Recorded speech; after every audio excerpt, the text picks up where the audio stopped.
Hello, welcome back to AFL SuperCoach for 2024. Here is my round 2 team selection. I had posted a video a couple of days ago about some of the things I was thinking about, so let's get into it now. So I've got 33,800 in the bank and I've got 40 trades left as well. Got my 5 boosts, so we're sort of sitting pretty good. Okay, so if you saw my last video, it was 2,168 score, puts me about 25,000th. Not panic stations. I've done some thinking over the last couple of days as to what I wanted to do. I came up with virtually 3 options from the last video, if you saw that.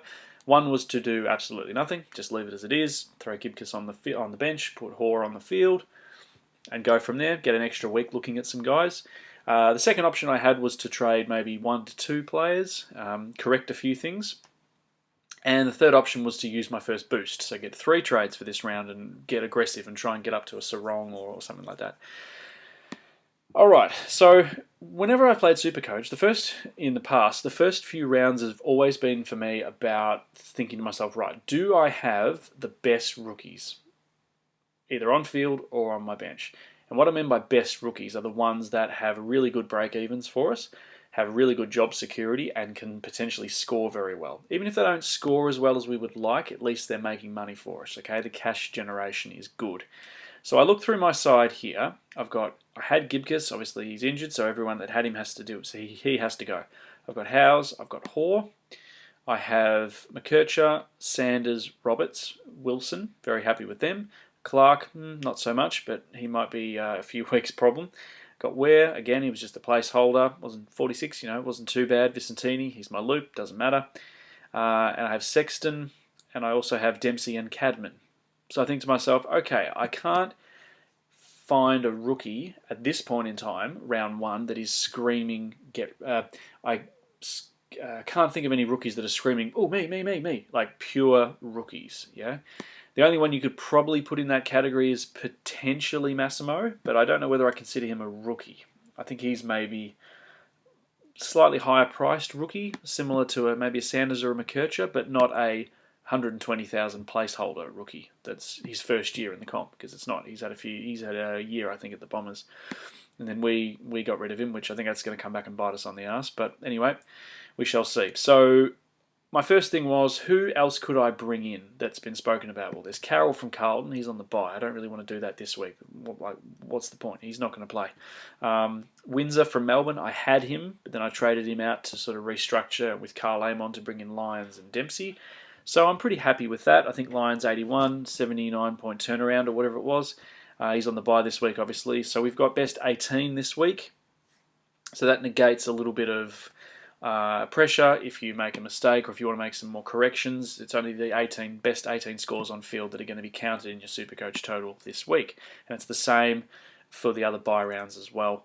So what I thought I would do is I thought about it and went, right, okay, what if I do nothing?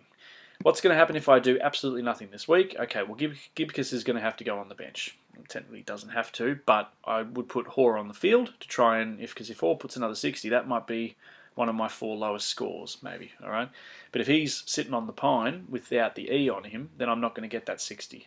Not that you get it in the total anyway, but, you never know. He might score 85, 90. But if you had him on the bench without the E, then you've missed out on those points. And that might not be one of the 4 scores that you want to get rid of anyway. So you just don't know with these rookies. They could score 60, 64, they could score 100, they could score 12. You just don't know. So if I did nothing, Gibcus would put him off. I'd put Hoare on the field. I'd throw Wilson in for Lyons.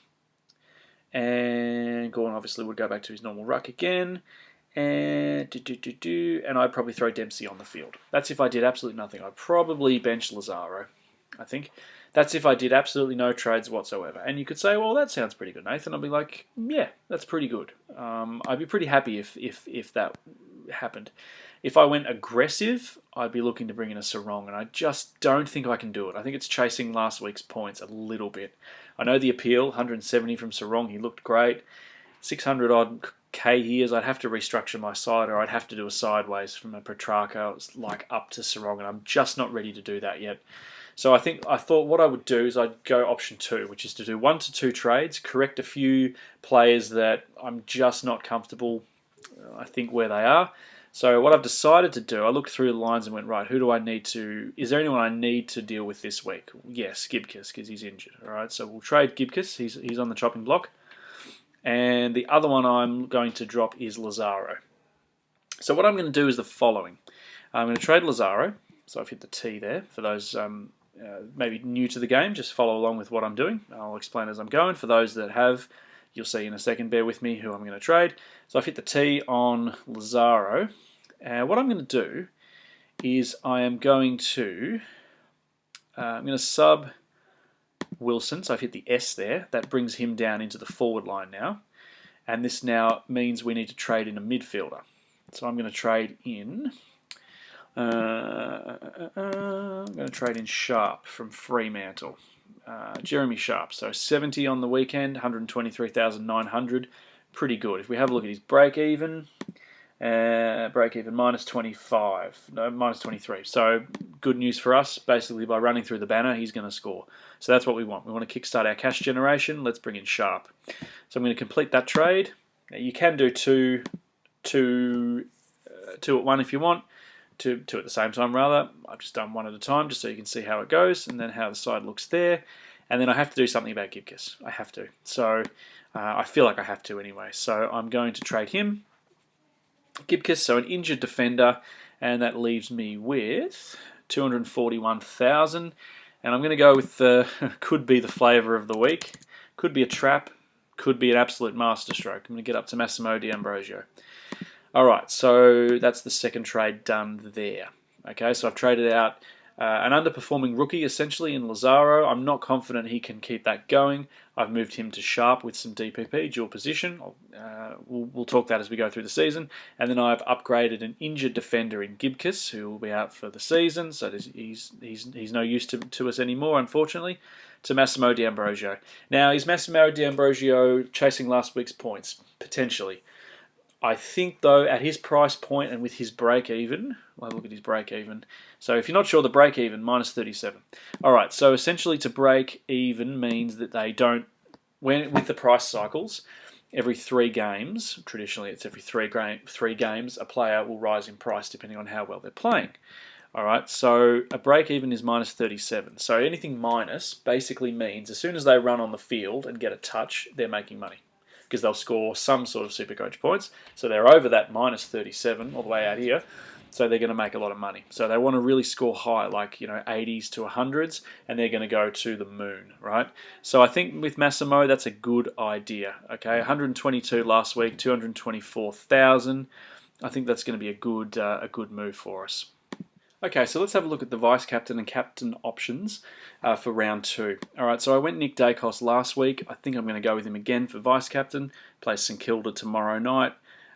He's my vice captain, and at this point in time, I'm just going to have a look at the fixture here. We've got Collingwood, St Kilda, so it'll be Nick Dacos for me. Adelaide, Geelong, don't really have a captain option there. North and Freo, same. Hawthorn and Melbourne. I think Gawn up against Hawthorn's ruck, probably a good shout as well. Grundy against Goldie, maybe not. I don't think Essendon with Goldie in the side. I think we're actually a bit more formidable ruck-wise, which never thought I'd say, but there you go. The Bulldogs and the Suns. You could probably go Bont against the Suns up there in Ballarat. He does tend to like it up there. Richmond and Port, maybe Butters against Richmond. Nah, and the Eagles and the Giants. If I had Tom Green, I'd probably go into him, but it's the last game of the round, and you just don't want the SuperCoach. You don't want to tempt them, the SuperCoach gods. So I'm more than likely going to be going for a second week in a row, Nick Dacos into Max Gawn.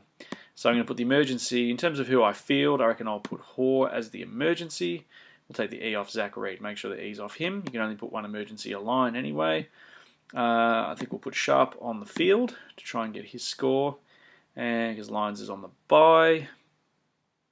Once that happens, it's a little bit slow, but we'll let that sort it out. We'll put Gawn on the field as well for Vicentini. If Nick Dacos goes over 120, 125, then the good news is that.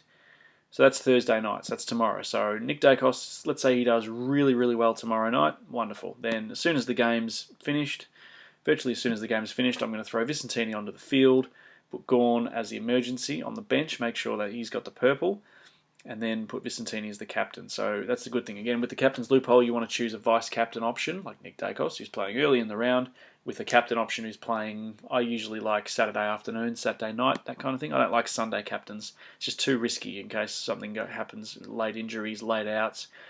You just don't know. And in terms of the forward line, I think I'm going to go Dempsey, because GWS play at the end of the round. St Kilda play tomorrow night, so I think I'd probably... I'll back Darcy Wilson in to be an on-field option. And that's pretty much it.